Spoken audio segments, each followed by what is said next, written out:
А сега за она зашто јас и најавив, наша гостинка ова утро, Слаѓана Васовиќ, новинар. Ке промовираме мощна интересна книга со мощно интересен наслов, Преврски, препознавање и нарцисоидна злоупотреба. Јас морам вака да ве прашам дали вие тоа одлично искуство го имате доживиено или пак од некој во вашата околина или блиски пријатели? Па видете, јас правев анкета, односно пообсежни интервјуа со многу личности. Е сега нормално дека сите ние имаме понекогаш на патот во животот, понекое такво искуство, секако. Меѓутоа не е лична книгата, не е посветена на ништо. Меѓутоа искуство собрано, како што кажавте. Нема моје лично искуство. Скромна е, инаку сериозно истражување. Да, верувам дека е така, со оглед на тоа дека се работи за една ваква книга Искра. Ке доделиме и книгата така, на еден гледач, но прво малку да ги запознаеме со самата и јас едва чекам да слушам. Да. Слаѓана, добро утро. Добро утро за прв пат во нашето студио, со оглед на тоа што и за прв пат и промовирате книга. Ова е ваша прва книга. Така е, да.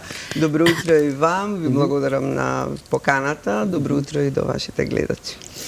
Слаѓана инаку е новинар, но со оглед на тоа што денес и официјално вечерва ќе биде и промоцијата на книгата, може од денес да ве представуваме и како писателка веќе, така?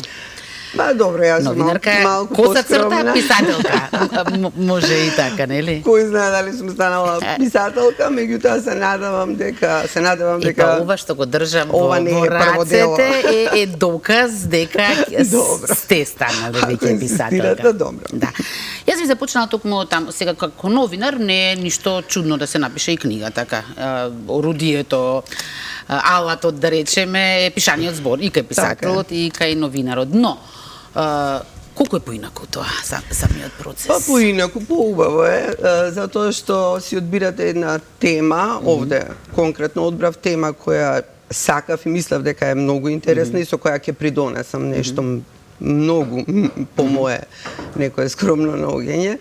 Така што сам истражувате, сам одбирате книги, па читате, па разговарате со луѓе, така што мислам дека е за мене барем ново искуство кое беше на некој начин неопходно, откако дојде до некое пресаситување со занимавање со оние секојдневни теми, нели јас работев во информативна програма. Ова е навистина нешто кое што и мене лично ми создава чувство дека навистина сум нечија поддршка повеќе.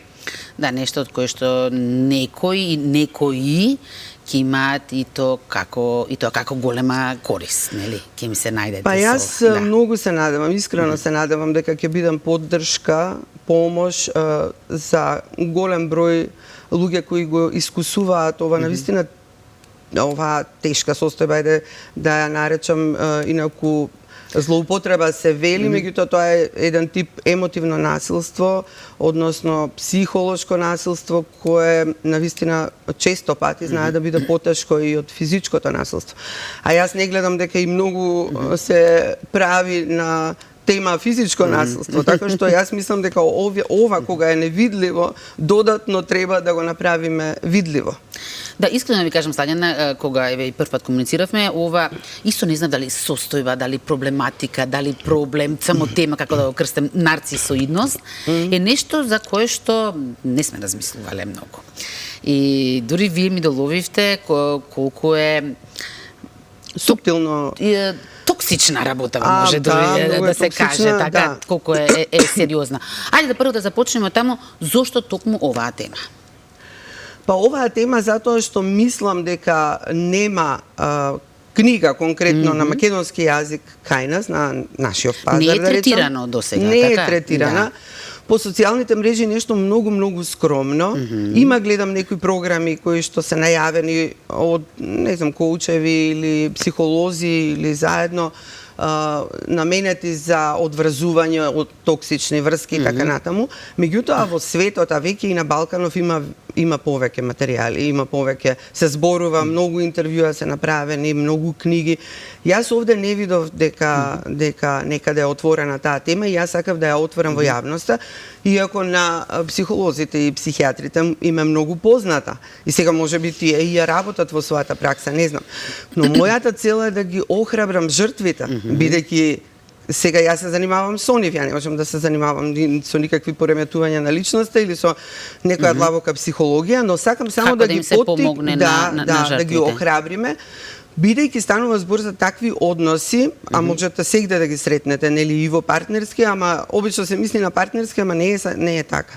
Значи и во пријателски, И на службено, така? апсолутно, на работа, потоа можам да ви кажам и како целото општество ги има овие карактеристики исти. Меѓутоа, сакав па мислам сега, ако зборуваме реално, ние доживуваме некакви злоупотреби, притисоци и така натаму. Така што сакав да им бидам поддршка на жртвите. Тие чувствуваат вина кога ќе се најдат во овој однос. Значи, обратно од тоа што треба, нели, да се налутат па да реагираат, таков е односот, што тие почнуваат да чувствуваат вина и токсичен срам. Така се нарекува тој срам, кога не станува збор за тоа дека се срамат од тоа што направиле, туку се срамат каква личност се. Значи, да, јас не сум адекватна, јас не сум доволно добра и така натаму. Овој однос тоа чувство го зацврстува. И затоа тие по некое време се доживуваат како многу невредни и не реагираат. Се плашат да реагираат, а освен тоа во овој однос почнуваат да се чувствуваат изолирано, бидејќи таква е природата на односот. Значи, тие се изолирани и веќе како да немаат на кого да се пожалат и да побараат помош и поддршка. И затоа мислам дека треба да се пишува многу повеќе од ова. Ова е, еве да речам, некоја иницијација за... Од некаде мора да се почне. Да. Златјана, како вие на интернет може се најдат безброј дефиниции од ова ваше истражување, ова ваше живење со делото, со темата, со состојбава, со проблематикава, како вие би ја дефинирале нарцисоидноста? Затоа што ова го кажам, за да во истата замка јас влегов, не знаејќи, значи има разлика меѓу она што ние го велиме нарцис и нарцисоидност. Тоа е веќе многу посериозно. Јас би сакала да ги разграничиме по имите. Значи, кога многу често се употребува зборот нарцис, за да се опишат некои процеси во нашава култура. Нели, повеќе се мисли на таа селфи цивилизација, да се покаже, нели, да се сликне, да си направи селфи. Но тоа би рекла не е ништо страшно. Но тоа не е. Тој е нарцисот малце на некој начин во секој еден од нас. Апсолутно, да. Така? Да, апсолутно, да. Нарцизмот постои на спектар. Во кои најопасни се последните овие најекстремните степени. Да, овде зборуваме за нарцисоидност како патологија. Како патологија за нарцисоидното пореметување на личноста, кое што се уште е во стабилен процент од 1%, според сите истражувања што ги најдов. Што значи тоа стабилен процент? Не се менува. Значи, не е тоа дека расте. Долго време таа бројка ја добиваат истражувачите. 1% до некои уште 5% до 6% висока нарцисоидност, исто така патолошка.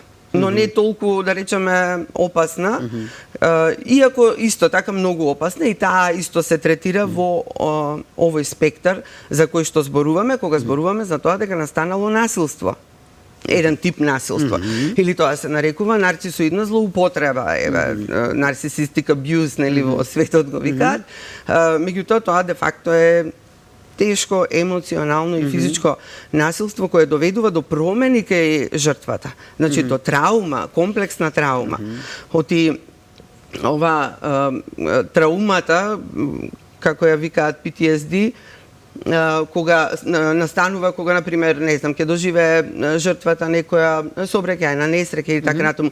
Но овде е комплексна травма, бидејќи како секој ден да доживува по еден таков шок, да речеме, и тоа влијае. Да, имам 3 прашања веднаш, вие одлучете како ќе го распоредиме. Прво, да ги видиме тие стадиумите.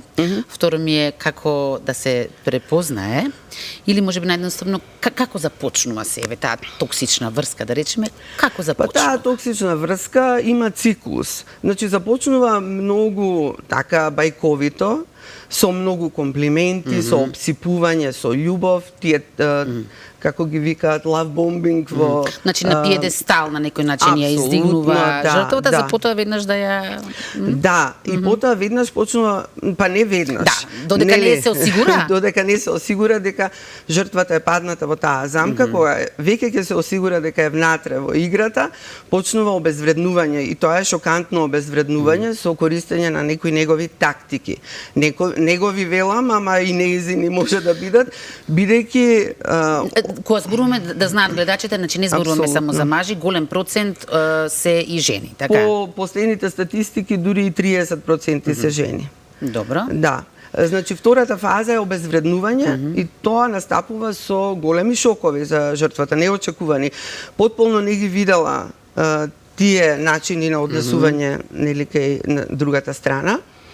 И во таа игра нарцисот користи некои игри, значи тактики, како што е, еве, вие сте ги чуле сите тие имиња gaslighting, па не знам, silent treatment, не знам, сите тие тактики се тактики за да се осети обезвредната, невредна жртвата.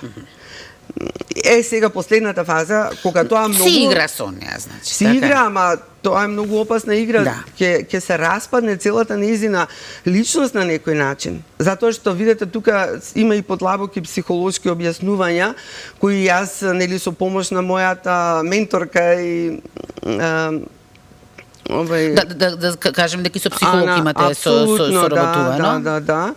Тоа е професор доктор Ана Чучкова, која ја следеше мојава работа и која што напиша рецензија. Значи, кај нарцисот, бидејќи тој се чувствува како празна личност, прави проекција кај жртвата, односно бара жртва која ги има тие ресурси кои нему му се потребни. Да се надополни? Да, и тој, не знам, ја копира жртвата и не знам, еве и овие сите други тактики кои ви ги спомнав, така што по некое време жртвата ќе се осети како него. Значи, празна, изгубена, изолирана и не знае на каде да продолжи, не знае како да тргне понатаму. И затоа тука е моментот кога треба да се интервенира, да се каже на жртвата да преземе нешто. Значи, дали ќе се одвои од нарцисот без контакт, што најчесто се препорачува, потполно без контакт, или ако не може, нели, има ситуации кога не може едноставно, или ако е на работа и треба таа плата, не може да најде, поготово во нашево општество, не може да најде работа. Или семејство е основано, или па семејство, деца има, да. испреплетени се сите, нели, внатре интереси, така што ако не може тие контакти да се сведат на минимум некој, и да планира сепак жртвата дека треба тој однос некако да го напушти, затоа што тука нема ништо да се смени, тоа е речи си па сигурно. Сега вака пред да видиме за лекот, за чарето, нели, што е, како да се препознае. Велите има конкретни карактеристики, 9 карактеристики некој, кои што 5 ако ги исполнува, тоа значи дека е нарцис, така? Па да, тоа е според американската книга статистички прирачник за ментални болести. Има 9 карактеристики, сега јас не би навлегувала многу, меѓутоа главно е дека немаат емпатија. И тоа може да се види или пак некој тип емпатија научена, колку да нели влезат во играта. Инаку немаат емпатија. Навистина дури некој пат е тоа така малце морничаво, како фацијална експресија немаат, дури кога некој се распаја покрај нив. Или се случува, не знам, на жртвата и се случува некоја трагедија. Имам јас такви примери, приказни тука раскажано. Се случува смрт на родител, например, на жртвата. Не реагира, не е тука, нели, да помогне. Дури ако гледат дека тоа, нели, се одразува многу лошо, дека жртвата е во лоша состојба, од било кои причини, сега ова го наведов како ми текна на една од приказните. Така што недостигот од емпатија, се чувствуваат грандиозни. Значи, тие се чувствуваат посебни, дека заслужуваат посебен третман. Значи, тоа е нивното чувство и сега да не ги наведувам сите карактеристики, меѓутоа одма ќе видите во некоја релација ако ве обсипуваат со премногу комплименти, потоа ако зборува за себе многу и не дозволува овој другиот. Меѓутоа тоа е пак некако површно. Оно што предпоставувам тој круг во кој што е влезе на жртвата, Ако можам да кажам дека најтешкиот дел е што се создава зависност. Тоа е многу И тешко, да. од тоа тешко веројатно дека може да се извлече. Па затоа и требаат сите можни охрабрувања на жртвата, затоа што таа зависност не е она виновна. Едноставно, жртвата не е виновна за таа зависност. Таа, видите, може во позадина да лежи некоја траума кај жртвата, нели, па полесно да е подложна на таа зависност. Тука препознава некоја состојба од порано, која и таа е нормализирана на некој начин. Не може да препознае дека ова не е близок однос, затоа што таков близок однос некогаш имала и тоа го смета за љубов, тоа го смета за грижа. Не знае за подобро, па да спореди, така? Не знае за поинаку, или може би знае, меѓутоа ова во подсвеста одлучува, нели, и ќе влезе жртвата во тоа, нели, во тој однос. Не знам што ви беше прашањето. За зависност зборувавме дека најтешко од тоа да се извлече. Да, сега јас не би навлегувала многу, оти тоа е веќе психологија, тоа Сем Вакнин го објаснува како нарцисот ви нуди споделена фантазија, он вика сега тоа ќе биде многу комплицирано за гледачите. Споделена фантазија во која, значи, нарцисот не ја гледа личноста како друга личност, туку како свое продолжение и тој ќе ја абсорбира личноста и многу брзо ќе ја стави на страна, како пасивен посматрач на сопствениот живот. И нема да може жртвата подолго време да ја свати таа ситуација, но се во нејзе нормално ќе се буни дека сака да се врати во својот живот, дека сака да учествува, сака да прави нешто, нели, да развива нешто, да, не знам, кариера некаква или воопшто, нели, да учествува во животот. Меѓутоа тоа ќе стане невозможно. Значи целта е да се подигне свесноста за овој проблем. Сега, како општество, како заедница, да речеме, навистина проблематика за која што можеби не сме размислувани, но не сме ја сватиле сериозноста. Предпоставувам дека со книгата многу жртви ќе се препознаат.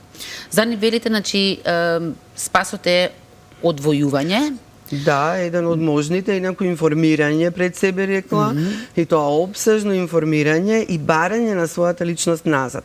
Дали ќе побараат терапевт, не знам, коуч или некои алтернативни, класични, не знам какви методи, тоа веќе треба да се разговара, но во секој случај стручна особа, јас би препорачала пред се терапевт, да ја разградат таа, што ви ја спомнав, споделена фантазија, да се ослободат од тие токсични врски и тоа нормално сега психолозите, психијатрите многу повеќе би можеле да кажат и да ви помогнат. Што е со нарцисот? До него може да се допре, некако може ли тој некако да се промени? Па велат, видете, многу беше интересно дека мојата рецензентка вели дека имала такви искуства, каде што нарцисот и вели многу е горда на нив, каде што нарцисот сепак направил некои промени. Во вака од оваа литература што јас ја истражив, најчесто се песимистички тие прогнози, значи дека не може да настане некоја промена, но јас сум сретнала и на социјалните мрежи луѓе кои велат за себе дека се нарциси и дека одат на психотерапија долги години, дека направиле промени, се со цел да си го сачуваат семејството и така, но велам генерално е многу ретка појава.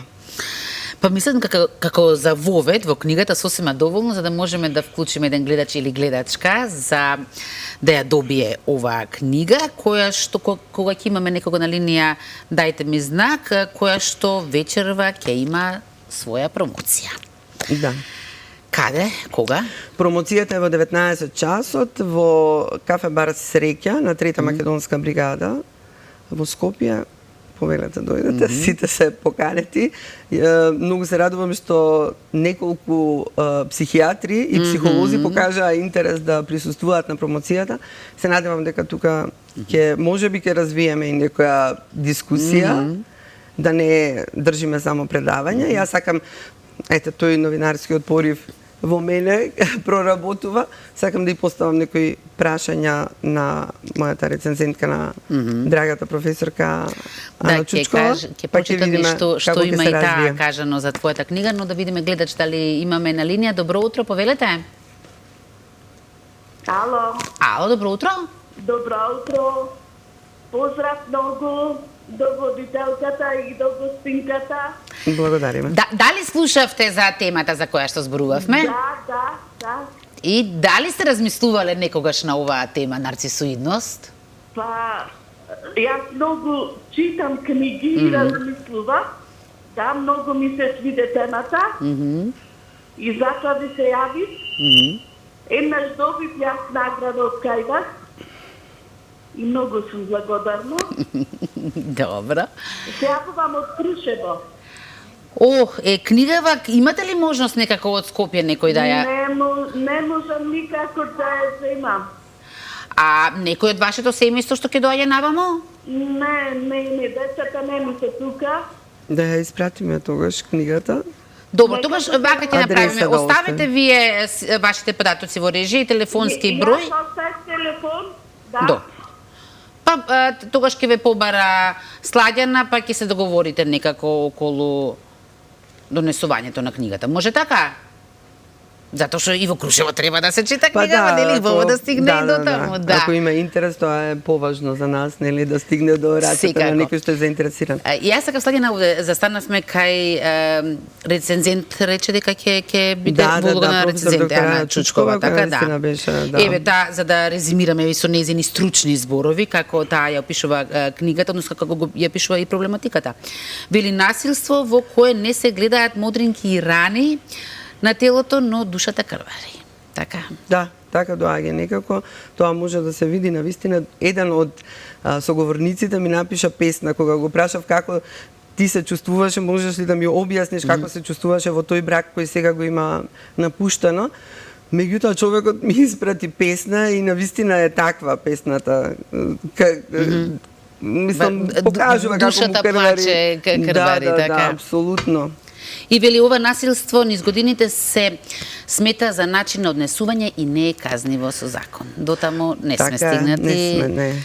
Сега започнуваме, нели, свесноста за ова. Некаде во светот некои елементи од ова се обработуваат како казниви, веќе влегуваат во законот, меѓутоа далеку сме и затоа мислам дека е потребно да се освестуваат луѓето и да се едуцираат во оваа фаза така. Значи, уште еднаш за подсетување, секој кој што сака, кој што може, кому му се види ова не само интересно, туку кој што може би препознал некого од околината или себе си како жртва, вечерва во 20 часот, реков? Во 19. Во 19 часот во кафе бар Среќа во Аеродром, но јас би сакала само, ако имаме уште 2 минутки, едното ми се виде многу интересно од твојата објава на Facebook, каде што прашуваш дали ќе има вечер надпревар, за да знае дали да ја закажува, дали ќе има фудбал, да ја закаже промоција. Меѓу другото и затоа што во Среќа се гледа фудбал, другите денови. Сите вака ќе бидат со сукцето. И друго е да не испаднеме и ние дека сме без емпатија.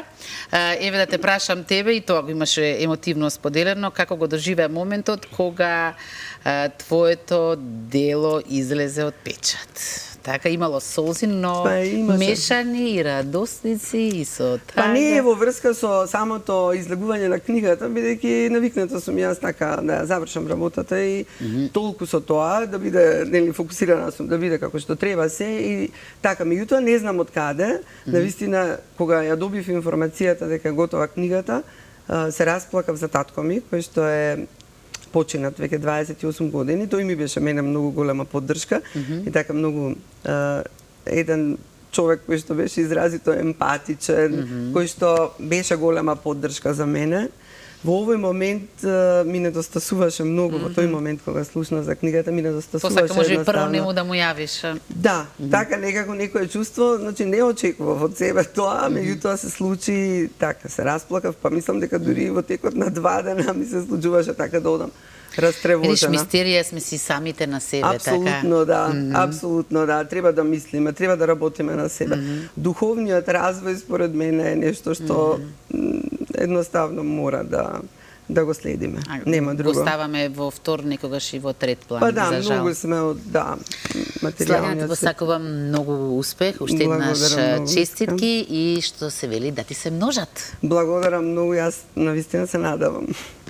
И од мене исто така честитки и голем успех посакувам книгата да се распродаде и во Македонија, но да има интереси надвор од границите, зошто да не. А за нарцисите е ова една одлична тема. Сите оние кои што имале искуство многу добро знаат за што зборуваат. Апсолутно, се да, препознаат, тие, да. да. Тие се тие што ќе разберат. Но нека Апсолутно се продолжа со разбира животот некој понатаму. што Да. не бил во оваа состојба. Тоа сакав наистина. да го кажам. Апсолутно. Но особено е посакувам- важно за жртвите да знаат дека не се сами. Да, не се и единствени. посакувам Да. што побрзо да излезат од тие такви токсични врски и Да. со тие нарцисоидни личности кои што навистина знаат да го загорчат